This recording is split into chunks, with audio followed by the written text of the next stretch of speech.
પાલનપુરમાં ડીઆઈએલઆરના 2 surveyor 1 લાખની લાંચ લેતા ઝડપાયા।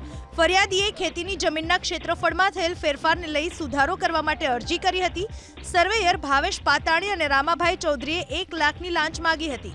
એસીબીએ છટકું ગોઠવી બંનેને લાંચ લેતા રંગે હાથ ઝડપી લીધા।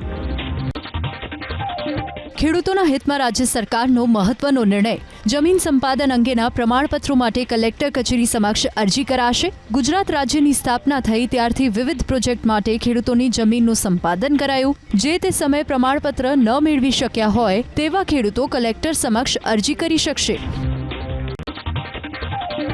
ગોધરાની ચાલુ કોર્ટમાં ન્યાયાધીશને લાંચ આપવાનો પ્રયાસ। બાબુ સોલંકી નામના અરજદારે કેસ નંબરની વિગત સાથે બંધ કવરમાં 35,000ની લાંચ આપવાની કોશિશ કરી। જોકે તાત્કાલિક ન્યાયાધીશે પોલીસને બોલાવી અને અરજી કરતા વિરુદ્ધ એસીબીમાં ફરિયાદ નોંધાવી, જેના આધારે એસીબીની ટીમે અરજદારની ધરપકડ કરી।